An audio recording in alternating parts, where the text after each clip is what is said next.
Hello guys, आज हम लोग बात करने वाले हैं 90s की मोस्ट कंट्रोवर्शियल और most successful actress Madhuri Dixit के बारे में। वैसे माधुरी दीक्षित बॉलीवुड की उन एक्ट्रेसेस में आती हैं जिन्होंने मैरिड मैन के साथ लव एंगल चला करके काफी लाइमलाइट बटोरी और इससे उनके करियर में काफी पॉजिटिव इम्पैक्ट्स भी आए हैं। Well yes, actually Madhuri Dixit की लव लाइफ हमेशा ही कंट्रोवर्सी से घिरी हुई है। वेल इसका रीजन क्या है ये आपको थोड़ी देर में पता चल जाएगा। वैसे मैं आपको बता दूं, क्योंकि माधुरी दीक्षित एक मराठी कॉन्जर्वेटिव फैमिली से बिलोंग करती थी, तो इसीलिए जब उनके माँ बाप ने कम एज में उनकी शादी किसी बॉलीवुड सिंगर सुरेश वाडेकर से करवाने की कोशिश करी, तब सुरेश ने उन्हें अगली और पतली बता करके रिजेक्ट कर दिया। हालांकि उन्हें नहीं पता था कि कुछ ही समय बाद ये एक्ट्रेस नेशनल क्रश बन जाएगी और जो इतने सालों बाद भी लोगों की पहली पसंद रहेगी। रिजेक्शन के बाद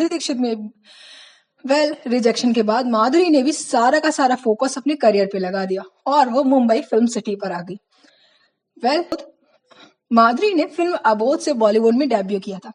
फिल्म फ्लॉप रही, उनको पॉपुलैरिटी भी नहीं मिली। उन्हें पॉपुलैरिटी मिली 4 साल बाद फिल्म तेजाब से, जो इन्होंने अनिल कपूर के साथ की थी। इस फिल्म के बाद से अनिल कपूर और माधुरी दीक्षित ने कुल 18 फिल्मों में काम किया। प्रोफेशनल, पर्सनल, साथ में रहते रहते पर्सनल फीलिंग्स आ ही जाती हैं और फिर क्या, दोनों का लव अफेयर होने लग गया। लेकिन कहीं ना कहीं उनकी वाइफ कोई चीज पसंद नहीं थी और इसीलिए अपनी शादी बचाने के लिए अनिल कपूर ने उन्हें छोड़ दिया। इधर माधुरी दीक्षित ने भी 18 फिल्मों के बाद अच्छी खासी पॉपुलैरिटी हासिल कर ली थी और उन्हें अनिल के जाने का कोई अफसोस।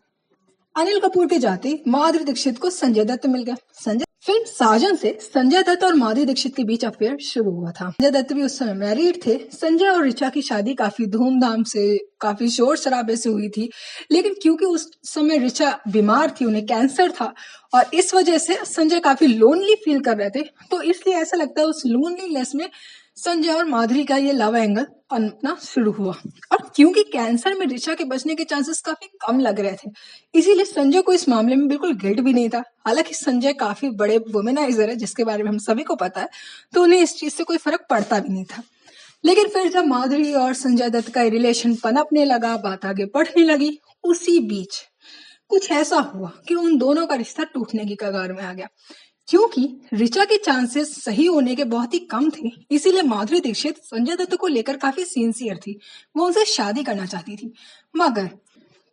मगर मुंबई बॉम्ब ब्लास्ट केस में संजय दत्त का नाम आना, संजय दत्त के करियर पर क्वेश्चन मार्क खड़ा होना माधुरी दीक्षित के लिए काफी इनसिक्योर था। माधुरी दीक्षित एक वेल सेटल्ड मैन के साथ रहना चाहती थी और इसीलिए उन्होंने संजय दत्त को उसी टाइम, जिस टाइम उनके साथ की संजय को सबसे ज्यादा जरूरत थी, उन्होंने छोड़ दिया।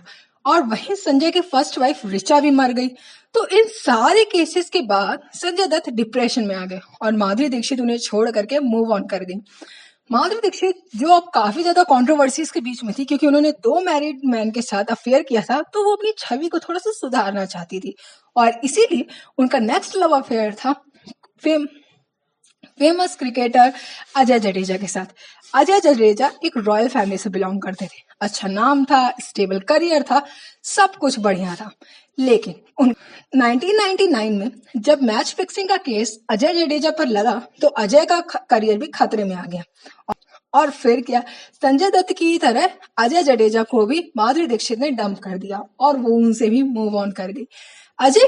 अजय के बाद माधुरी दीक्षित अब फिर से करियर में फोकस करने लग गई थी। वो अपने करियर पे अपना 100% देना चाहती थी और इसीलिए जब की मुलाकात हुई गोविंदा से। गोविंदा उस टाइम बॉलीवुड की जानी मानी हस्ती थे, एक अच्छा उनका करियर था, स्टेबल थे वो, और गोविंदा भी उस समय शादीशुदा थे। लेकिन एज ऑलवेज माधुरी दीक्षित ने इसकी कोई परवाह नहीं की और गोविंदा और माधुरी दीक्षित का लव अफेयर बॉलीवुड की सुर्खियां बटोरने लग गया। वैसे तो गोविंदा मैरिड थे, लेकिन अनिल कपूर की बजाय उन्होंने माधुरी दीक्षित से शादी को लेकर के काफी सीरियस थे। उन्होंने उन्हें प्रपोज भी किया और इस बात का जिक्र खुद गोविंदा ने डांस इंडिया डांस शो में किया था। हालांकि माधुरी दीक्षित ने उनके प्रपोजल को रिजेक्ट कर दिया। मे भी शायद हम ऐसा कह सकते हैं इतने केसेस देखने के बाद कि वो इन एक्टर्स से जो लव अफेयर था वो लाइमलाइट के लिए करती थी, क्योंकि कहीं ना कहीं जितने भी एक्टर्स थे वो एक स्ट्रॉन्ग फैमिली से बिलोंग करते थे, उनका एक स्टेबल करियर था, एक स्टेबल पहचान थी। तो समहाउ अगर आप इनके साथ लिंकअप में रहेंगे तो आप लाइमलाइट में रहेंगे। और माधुरी दीक्षित की जो ये कैलकुलेशन थी वो सही भी थी, क्योंकि इतनी कम उम्र में जब आपका कोई फैमिली बैकग्राउंड नहीं है, कोई गॉडफादर नहीं है, उस टाइम पर ये जो प्रोसेस होता है ना वो सबसे बेस्ट होता है। और माधुरी दीक्षित के करियर के लिए ये सबसे बेस्ट साबित भी हुआ है। गोविंदा को माधुरी दीक्षित का दिल आता है अब जैकी श्रॉफ में। जैकी श्रॉफ भी उस समय मैरिड थे अगेन। माधुरी दीक्षित को इससे कोई फर्क नहीं पड़ता था और इसीलिए जैकी श्रॉफ और माधुरी दीक्षित का जो अफेयर था वो अब बॉलीवुड की हेडलाइन बन चुका था। जैकी काफी सीरियस भी थे, लेकिन उनका जो ये रिलेशन था वो इतना ज्यादा ओपन नहीं था बाकी रिलेशंस की तरह। मे भी माधुरी दीक्षित ने पिछले रिलेशन से एक सीख ली हो और उन्होंने इस रिलेशन को काफी गुपचुप तरीके से ही कंटिन्यू रखा। लेकिन इस रिलेशन की बात तब सामने आई जब माधुरी दीक्षित की शादी में जैकी श्रॉफ ने एक बयान दिया और उनका बयान था कि वो माधुरी की शादी से काफी टूट गए हैं और उन्हें उनका शादी करना बिल्कुल पसंद नहीं आया। हालांकि माधुरी ने अपने बाकी इंटरव्यूज में इस बात को क्लियरिफाई करने की कोशिश करी है, लेकिन हम सबको पता है कि आखिर बॉलीवुड में जो रिलेशन है वो किस तरीके से चलते हैं। हालांकि जैकी श्रॉफ के बाद माधुरी दीक्षित ने फिर कभी किसी बॉलीवुड एक्टर को डेट नहीं किया, क्योंकि उनकी शादी श्रीराम नैने से हो जाती है। श्रीराम नैने से उनकी मुलाकात यूएस में एक अरेंज मैरिज के फंक्शन के दौरान हुई थी। कुछ महीने डेट करने के बाद ही दोनों ने शादी करने का डिसीजन कर लिया। जिस समय माधुरी ने शादी करके सेटल हो जाने का डिसीजन लिया तब उनका करियर पीक पर था, वो सबसे टॉप पर थी, लेकिन उन्होंने इन सबको छोड़ छाड़ के अपनी फैमिली पर फोकस करना ज्यादा जरूरी समझा। जब उनकी फैमिली स्टेबल हो गई, कम से कम 18 साल के बाद, उन्होंने वापस बॉलीवुड में कमबैक किया। कुछ फिल्में फ्लॉप रहे, लेकिन रिसेंटली जो उनकी फिल्म भूल भुलैया 3 थी वो बॉक्स ऑफिस में धमाल मचा गई और एक बार फिर माधुरी दीक्षित बॉलीवुड में राज कर रही है। लेकिन इस बार माधुरी दीक्षित केवल बॉलीवुड में नहीं, टीवी में भी उनका काफी बड़ा नाम है। जी हाँ, क्योंकि टीवी इसलिए माधुरी दीक्षित जज बन करके आती है और उनका रुतबा हमेशा की तरह फिर से शिखर पर है।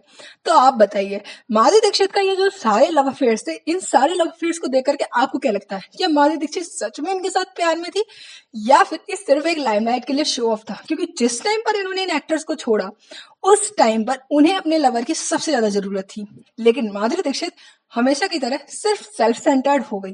तो मे भी ये शायद उनकी पर्सनैलिटी है और शायद ये सिर्फ उनका पर्सनैलिटी का गेम था। तो जब कोई बंदा उनके यूज में नहीं आया, उन्होंने उसे डंप कर दिया। इस मामले में आपके क्या पॉइंट ऑफ व्यू वो हमें जरूर बताइएगा।